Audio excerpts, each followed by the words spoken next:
13h sur les antennes de votre télé interactive du Burkina. Bonjour à toutes et à tous et bienvenue. Compte rendu du Conseil des ministres du 24 août 2022, occasion pour l'exécutif burkinabé d'annoncer la création du CNREVI, une instance d'orientation et de suivi de la politique du gouvernement en matière de cohésion sociale et de réconciliation nationale. Nous reviendrons également dans ce journal sur la situation du trafic de la route nationale numéro 1 située entre Pa et Boromo qui est envahie par les eaux de pluie depuis vendredi. Pour des raisons de sécurité donc, les premiers responsables de la région ont interdit le trafic sur ce axe jusqu'à nouvel ordre. Voilà, nous démarrons ce journal avec cette information donnée au Conseil des ministres de ce mercredi 24 août. La création du CNREVI, le Conseil national de la réconciliation et du vivre ensemble. C'est une instance d'orientation et de suivi de la politique du gouvernement en matière de cohésion sociale et de réconciliation nationale. Autre point abordé, la question de la lutte contre le terrorisme. Le Mali, le Niger et le Burkina Faso ont décidé de mutualiser leurs forces afin de faire face à ce fléau. Les détails avec Alexis Nkouni, Belem Laba. CNREVI, Conseil national de la réconciliation et du vivre ensemble, c'est l'instance d'orientation et de suivi de la politique du gouvernement en matière de cohésion sociale et de réconciliation nationale. Elle est mise en place au titre de la présidence du FASO. C'est ce qui ressort du Conseil des ministres de ce mercredi 24 août. Cette instance devrait permettre de booster le processus de réconciliation nationale engagé par le gouvernement.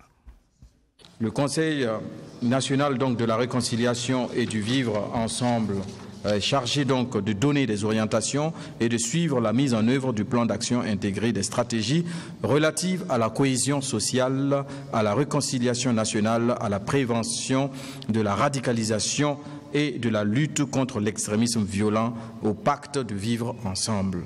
Et en outre, il est chargé donc de donner des orientations pour la réparation et l'indemnisation des préjudices subis par les victimes dont les dossiers sont déjà traités et évalués, ainsi que pour le traitement des dossiers nouvellement enregistrés.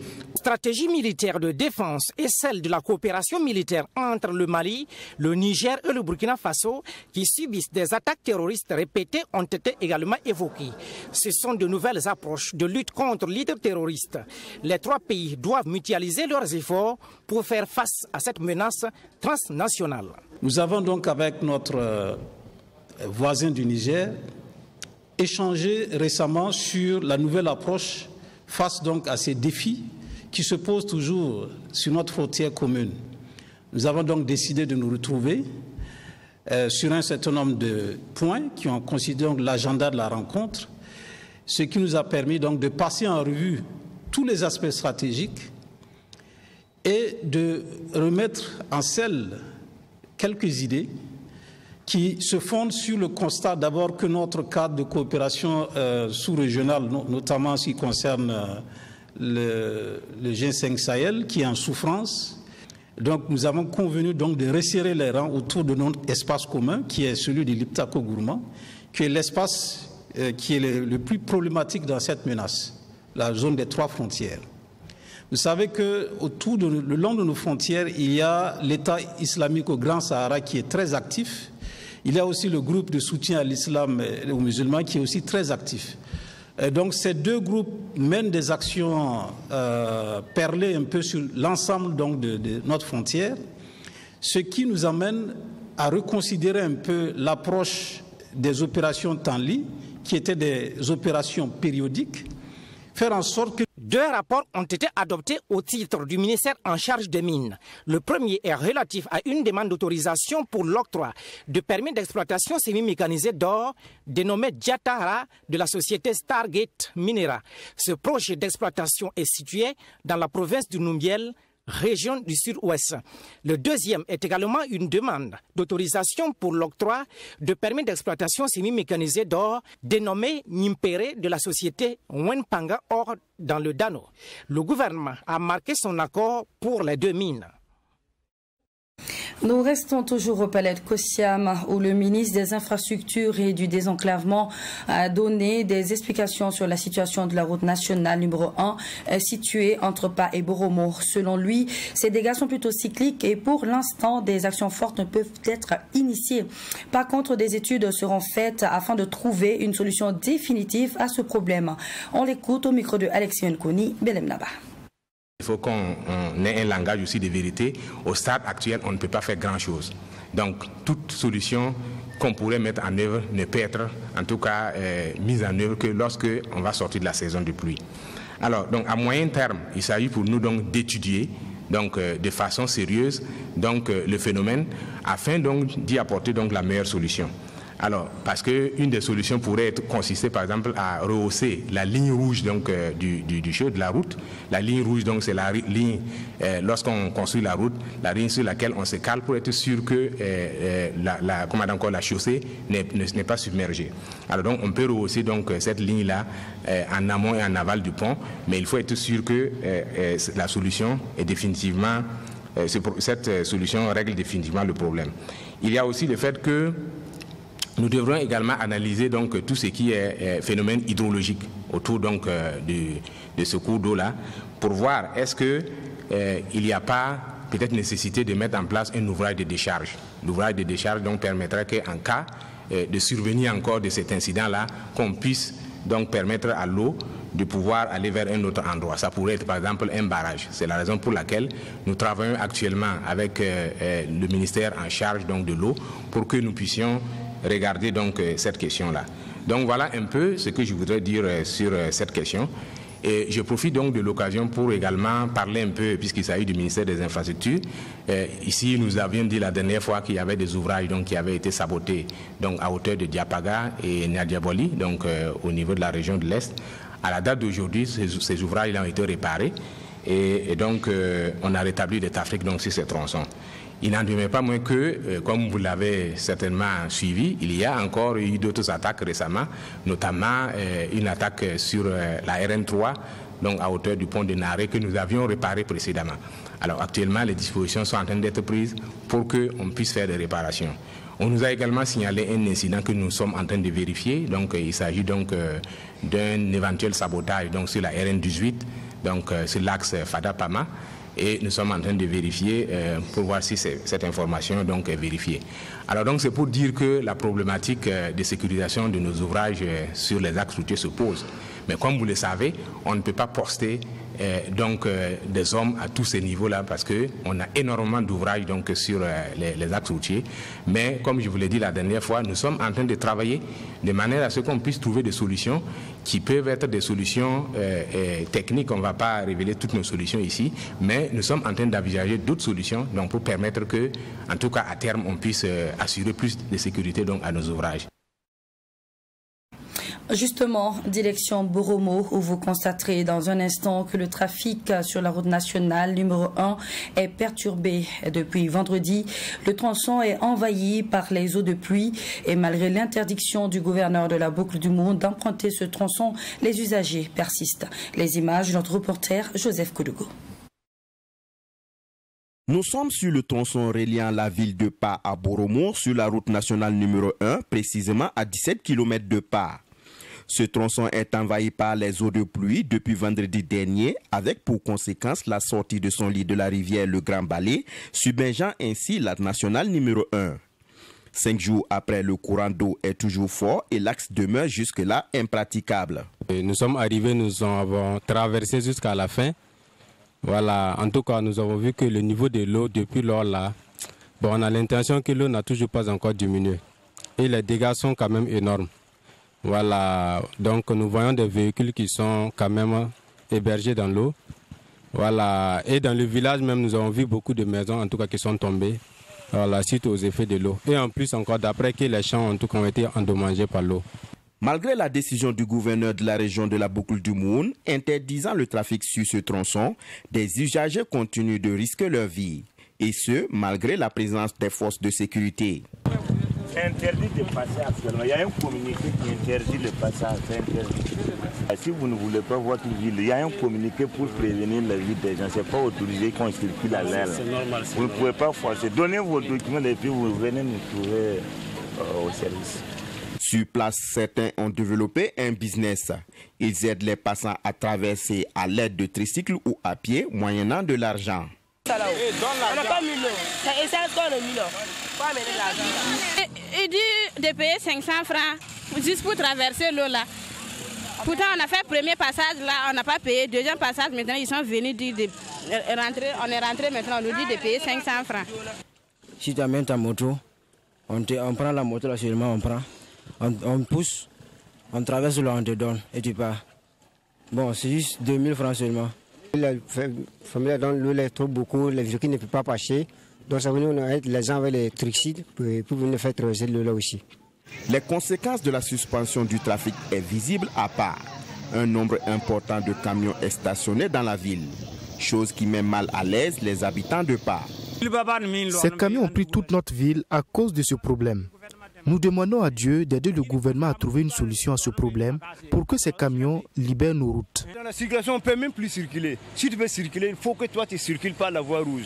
Sinon, impossible de pratiquer, de prendre le goudron même. Puisque les camions là sont garés partout.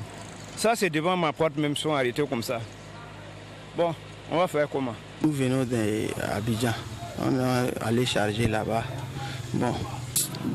Nous sommes venus bloquer ici actuellement depuis hier. Parce que nous sommes fatigués. Nous, les conducteurs comme ça, là, quand on roule là, dès qu'on arrête là, on a des problèmes. Face à cette situation, le gouverneur de la région de la Bokul-du-Moun invite les usagers d'emprunter l'axe Bobo-Dédougou-Koudougou jusqu'à nouvel ordre. Suite à des dénonciations, l'agence burkinabé de normalisation de la métrologie et de la qualité a scellé des pompes d'une station à essence le 24 août 2022. Le gérant est reconnu coupable de manipulation de la quantité de carburant servi qui est inférieure à ce indiqué sur le tableau. Nous avons donc rencontré le directeur de métrologie de l'Abénorme afin d'en savoir plus et selon lui, des sanctions ont été imposées au gérant. Sans plus de commentaires, les détails dans ce reportage de Abdelrahim Nienye. Tout est parti d'une plainte sur les réseaux sociaux. Un client d'une station se plaint de la quantité de carburant qui lui est servi. Alors que son réservoir est d'une capacité de 62 litres, il se fait servir 65 litres sans avoir le plein. L'intervention de l'Abénorme, agence burkinabé de normalisation, a permis de détecter une défaillance de la pompe de cette station, explique le directeur de la métrologie. Nous nous sommes rendus compte qu'il y a certains bras de la dite station qui donnaient effectivement des volumes qui n'étaient pas dans les tolérances. Donc, comme mesure conservatoire, nous avons scellé les pompes qui étaient défectueuses. Même si le consommateur arrive et demande du carburant, il ne peut pas les servir à partir de ces pistolets. Parce que ça veut dire que le système de pompage de la pompe a été bloqué. Dans le cas espèce, les vérifications des techniciens ont permis de se rendre compte que les mesureurs ont été modifiés par le gérant. L'infraction est alors consommée et l'Abénorme impose une amende. Naturellement, le contrevent va venir vous dire que ce n'est pas intentionnel, mais nous avons des moyens pour voir est-ce qu'il y a eu des... On a touché en fait au mesureur. Lorsque le mesureur a été touché, ça veut dire que le caractère intentionnel, on ne peut pas venir nous dire que ce n'est pas intentionnel. Nous avons constaté en fait l'infraction. L'amende a été proposée. La personne est d'accord pour payer l'amende. Nous sommes dans cette disposition-là. Donc si effectivement la personne paie l'amende, nous taisons en fait la procédure judiciaire. Donc, parlant du caractère dissuasif de l'amende, nous pesons le pour et le contre pour fixer en fait l'amende. Dans le cadre des contrôles effectués par l'Abénorme, lorsque les pompes débitent en deçà des indications et que le mesureur n'a pas été touché, l'infraction n'est pas constituée. Il s'agit d'une panne selon le directeur de la métrologie. Les pompes sont alors étiquetées en rouge. Si les scellés n'ont pas été touchés, ce qui arrive, c'est qu'on se dit que c'est l'appareil qui a déraillé. Nous avons les preuves et nous demandons à ce moment que la réparation soit faite. À ce moment, nous nous apposons une étiquette de couleur rouge pour avertir le consommateur et nous scellons en fait la pompe en question, du moins le pistolet en question. Ça veut dire que le propriétaire de la pompe n'a pas le droit de servir sur ça. L'étiquette verte, par contre, qui dit que l'instrument est conforme, ça veut dire qu'après le passage des équipes de contrôle, ils se sont rendus compte que la pompe en question débute dans les tolérances réglementaires. La Benorme projette mener des campagnes de sensibilisation sur la signification et l'implication des stickers. Cela parce que bien qu'il soit interdit aux gérants de servir à partir des pompes étiquetées rouges, nombre d'entre eux transgressent. Et Issa Sawadogo invite toutes les populations à dénoncer ces pratiques illicites. Direction le plateau central avec l'ouverture de la semaine nationale de la médecine traditionnelle et alternative à Zignari. Les activités de la 10e édition ont officiellement été lancées ce 24 août par le directeur général de l'offre des soins, représentant du ministre de la Santé. L'objectif, favoriser la concertation entre les tradipraticiens pour une meilleure promotion du secteur. Maxime Jean-Eudes Bambara pour le reportage. Pour cette 10e édition de la Semaine nationale de la médecine traditionnelle et alternative, les acteurs du domaine vont réfléchir sur la contribution de ce secteur sur l'offre de santé en période de double défi sécuritaire et sanitaire. L'objectif de cette semaine de la médecine traditionnelle est de travailler à favoriser la concertation entre les tradipraticiens et de faire régner la cohésion entre les différents acteurs. Il est également question pour le ministère en charge de la santé de travailler à rendre les soins, qu'ils soient modernes ou traditionnels, accessible aux populations. L'un des concepts les plus répandus aujourd'hui, c'est la couverture sanitaire universelle. L'objectif, c'est de faire en sorte que vous et moi, que chaque Burkinabé ait accès aux soins de santé de manière facile et de manière moins chère. Et pour atteindre ça, nous devons considérer toutes les parties qui sont dans la bataille. Et c'est pourquoi nous pensons qu'aujourd'hui, la médecine traditionnelle peut apporter une bonne contribution, non seulement pour disponibiliser des médicaments sur place qui vont servir aux Burkinabés, mais aussi peut être un des maillons pour permettre aux Burkinabés qui n'ont pas accès directement à une formation sanitaire pour telle ou telle raison sécuritaire d'avoir des soins. L'idée est donc de trouver des mécanismes pour promouvoir davantage la médecine traditionnelle et alternative. Mais cela passe d'abord par une meilleure organisation des acteurs. Occasion pour le parrain de cette 10e édition d'interpeller les tradipraticiens à plus de professionnalisme et de responsabilité dans leur travail. Le gouvernement ne peut pas vouloir nous accompagner dans ce domaine tant que nous-mêmes les acteurs ne sommes pas censés pouvoir bien nous organiser et puis accueillir l'aide et puis l'accompagnement que le gouvernement veut faire. À ce niveau, nous avons tenté de situer un peu les responsabilités et les inviter à être des soignants responsables, parce qu'on constate souvent aussi de la dérive. D'autres en font un fonds de commerce, du business, de l'escroquerie. C'est ça que nous n'avons pas, on ne s'est pas gêné pour leur dire cela, attirer leur attention. Du côté des tradipraticiens, cette semaine se veut une occasion pour eux d'exposer leur savoir et savoir-faire ancestral à travers les stands d'exposition. Je suis venu ici avec le médicament. On traite contre le coco, le maux de tête, maux de ventre, ulcère, maux de rein, avec le asthme, le hépatite, comme on appelle ça, les sinusites. Donc on traite tout ça là. J'ai un produit qu'on appelle Artemisia palud, qui est la plante Artemisia, qui est très efficace pour traiter les cas de palu. Donc j'ai ce produit. J'ai aussi un nouveau thé que j'ai fait, le thé détox. C'est un thé que je viens de mettre en place qui permet vraiment de nettoyer les reins. Ça nettoie également vos foies et tout ce qui s'ensuit, et même les vaisseaux sanguins. En plus des stands d'exposition, la Semaine nationale de la médecine traditionnelle et alternative sera marquée par des conférences sur le thème de cette 10e édition. Débutée ce mercredi 24 août, elle s'étendra jusqu'au 1er septembre prochain. La Loterie nationale burkinabé renforce les capacités opérationnelles de la Brigade nationale des sapeurs-pompiers du Burkina. Elle a fait don d'une nouvelle ambulance normalisée adaptée à l'aide médicale urgente ce 24 août dans l'enceinte du centre de secours de la première compagnie des sapeurs-pompiers de Ouagadougou. D'un coût global de 50 millions de francs CFA, cette ambulance va permettre d'améliorer la qualité de prestation des soldats du feu. C'est un reportage de Sarah Kaboré. À travers ce geste, le directeur général de la Loterie nationale burkinabé remet main à main les clés de cette nouvelle ambulance normalisée flambant neuve au premier responsable de la Brigade nationale des sapeurs-pompiers. D'un coût global de 50 millions de francs CFA, cette ambulance vient renforcer la capacité d'évacuation des blessés de la circulation routière. La BNSP et la Loterie nationale travaillent ensemble depuis plus d'une dizaine d'années. Et cette relation ne pourrait qu'être renforcée car nous voyons l'impact social de ces ambulances sur nos populations. Nous voyons également le travail qu'ils abattent. Il est de notre obligation de les soutenir. Le matériel embarqué dans cette ambulance nouvellement acquise facilite la prise en charge des premiers soins et pas seulement. Elle est également équipée entre autres d'un défibrillateur semi-automatisé qui permet la prise en charge des victimes en arrêt cardio-respiratoire. Le premier responsable est convaincu que cette ambulance fera la fierté des soldats du feu.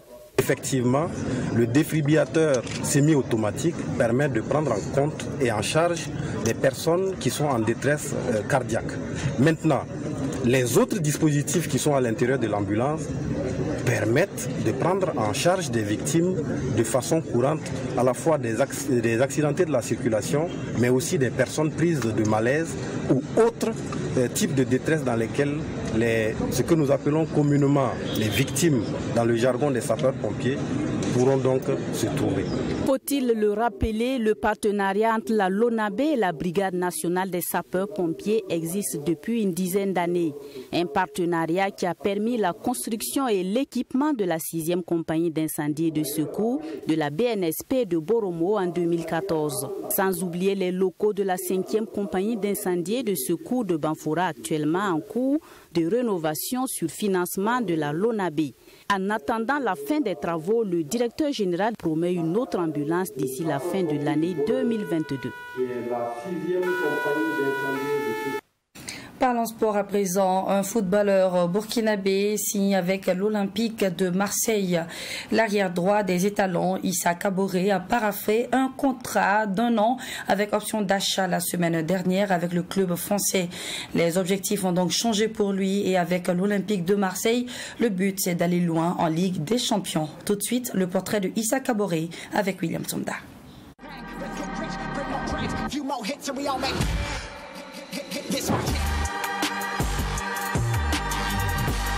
Encore un étalon à l'Olympique de Marseille. Après Abi Bamogo et Charles Kaboré, Issa Kaboré s'est engagé pour une saison en prêt chez le vainqueur de la Ligue des Champions 1993. À 21 ans, l'international burkinabé réalise un véritable rêve d'enfant. L'Olympique de Marseille, ça représente un très grand club pour moi. Au moins quand on était petit, tonton Charlie venait à la maison, il nous montrait les photos, il nous donnait des ballons pour jouer. Donc on connaissait que l'OM, quand on allait dans les cyber, on allait faire les recherches pour regarder les matchs de l'OM et puis les centres de formation de l'OM. On voulait tous venir à l'OM et aujourd'hui me voilà, ça me fait vraiment plaisir et c'est un rêve qui se réalise. Prêté la saison dernière à 3 par Manchester City, Issa Kaboré a pris part à 32 rencontres avec le club de l'Aube. Une saison pleine et surtout une magnifique CAN camerounaise plus tard, Issa Kaboré se retrouve dans l'un des plus grands clubs français, si ce n'est le plus grand. À Marseille, les objectifs du Bobolais sont déjà énormes. Lui qui a été désigné meilleur jeune footballeur de la dernière CAN. Mes objectifs collectifs, c'est de finir champion et d'aller le plus loin possible en Ligue des Champions. Mon objectif personnel, c'est de jouer le plus de matchs et d'aider l'équipe à atteindre le haut. L'insouciance, le talent, la combativité. Bref, il faudra une journée pour parler du footballeur Issa Kaboré. Du reste, Adil Rami, son ancien capitaine et coéquipier à 3, ne tarit pas d'éloges pour le jeune burkinabé de 21 ans. 90 minutes, il va faire mal. c'est une machine. Un soldat comme vous les aimez, les gars. Le mec, il parle pas, il bronche pas, il prend des coups, il se relève. Et il a pas peur d'aller au duel. Et puis par contre, il galope. Hein. Il galope, les gars. Un vrai soldat, un vrai guerrier. Un guerrier.